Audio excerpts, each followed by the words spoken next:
ഒരു രാജ്യം വ്യോമപാത അടയ്ക്കുന്നത് എങ്ങനെയാണ്? വ്യോമപാത എയർ സ്പേസ് അടയ്ക്കുന്നത് അന്താരാഷ്ട്ര വ്യോമയാന നിയമങ്ങൾക്കും ദേശീയ നിയന്ത്രണങ്ങൾക്കും അനുസൃതമായി നടപ്പിലാക്കുന്ന ഒരു പ്രക്രിയയാണ്. ഇത് സാധാരണയായി സുരക്ഷ, ദേശീയ സുരക്ഷ അല്ലെങ്കിൽ അടിയന്തര സാഹചര്യങ്ങൾ, രാഷ്ട്രീയ പ്രതിസന്ധി, യുദ്ധം, പ്രകൃതി ദുരന്തം എന്നീ കാരണങ്ങളാൽ ചെയ്യപ്പെടുന്നു. ഇതിനായി ചില നടപടിക്രമങ്ങളുമുണ്ട്. രാജ്യത്തിന്റെ സർക്കാർ, പ്രത്യേകിച്ച് സിവിൽ ഏവിയേഷൻ അതോറിറ്റി അല്ലെങ്കിൽ പ്രതിരോധ മന്ത്രാലയം വ്യോമപാത അടയ്ക്കാനുള്ള തീരുമാനമെടുക്കുന്നു. തീരുമാനം അന്താരാഷ്ട്ര വ്യോമയാന സമൂഹത്തെ അറിയിക്കാൻ നോട്ടീസ് ടു എയർമെൻ പുറപ്പെടുവിക്കുന്നു. ഇത് അന്താരാഷ്ട്ര സിവിൽ ഏവിയേഷൻ ഓർഗനൈസേഷൻ വഴിയാണ് പ്രചരിപ്പിക്കുന്നത്. നോട്ടീസ് ടു എയർമെനിൽ വ്യോമപാത അടയ്ക്കുന്ന സമയം, കാരണം, ബന്ധപ്പെട്ട വ്യോമ മേഖലകൾ എന്നിവ വ്യക്തമാക്കും. രാജ്യത്തിന്റെ എയർ ട്രാഫിക് കൺട്രോൾ സംവിധാനം വ്യോമപാതയിലേക്കുള്ള പ്രവേശനം നിരോധിക്കുന്നു. ഇത് റഡാർ, സാറ്റലൈറ്റ്, മറ്റ് നിരീക്ഷണ സംവിധാനങ്ങൾ വഴി നിരീക്ഷിക്കപ്പെടുന്നു. ICAO, അയൽ രാജ്യങ്ങൾ, വിമാന കമ്പനികൾ എന്നിവയുമായി ഏകോപനം നടത്തി വിമാനങ്ങൾ മറ്റു വഴികളിലേക്ക് തിരിച്ചുവിടുന്നു. ആവശ്യമെങ്കിൽ രാജ്യത്തിന്റെ വ്യോമസേന അനധികൃത വ്യോമ പ്രവേശനം തടയാൻ നടപടിയെടുക്കാം. ഇത് ശക്തമായ നടപടികൾ, ഉദാഹരണത്തിന് വിമാനം തടയൽ വരെ എത്താം. ICAOയുടെ ചിക്കാഗോ കൺവെൻഷൻ 1944 പ്രകാരം ഓരോ രാജ്യത്തിനും അതിന്റെ വ്യോമപാതയിൽ പരമാധികാരമുണ്ട്. എന്നാൽ അന്താരാഷ്ട്ര വ്യോമയാനത്തിന്റെ സുരക്ഷയും ഏകോപനവും ഉറപ്പാക്കാൻ നോട്ടീസ് ടു എയർമെൻ പോലുള്ള നടപടികൾ പാലിക്കേണ്ടതുണ്ട്.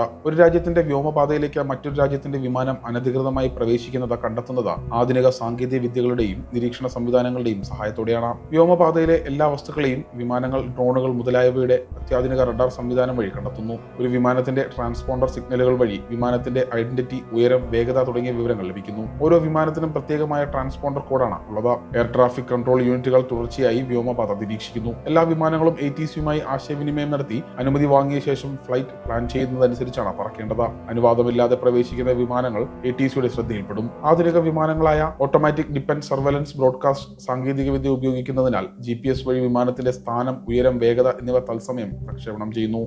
ഇത് ഗ്രൗണ്ട് സ്റ്റേഷനുകൾക്കും മറ്റു വിമാനങ്ങൾക്കും ലഭിക്കും. ADS-B സിഗ്നൽ ഇല്ലാത്ത വിമാനങ്ങൾ സംശയാസ്പദമായി കണക്കാക്കപ്പെടുന്നു. ഒരു രാജ്യത്തിന്റെ വ്യോമസേനയും പ്രതിരോധ സംവിധാനങ്ങളും അതിർത്തികളും വ്യോമപാതയും നിരന്തരം നിരീക്ഷിച്ച അനധികൃത പ്രവേശനം കണ്ടെത്തിയാൽ ഫൈറ്റർ ജെറ്റുകൾ അയച്ച വിമാനത്തെ തടയുന്നു. അന്താരാഷ്ട്ര വ്യോമയാന നിയന്ത്രണങ്ങൾ അനുസരിച്ച് വിമാനങ്ങൾ ഒരു രാജ്യത്തിന്റെ വ്യോമപാതയിൽ പ്രവേശിക്കുന്നതിന് മുൻകൂർ അനുമതി വാങ്ങണം. അനുമതിയില്ലാതെ പ്രവേശിക്കുന്നത് ICAOയുടെ നിയമലംഘനമായി കണക്കാക്കപ്പെടുന്നു.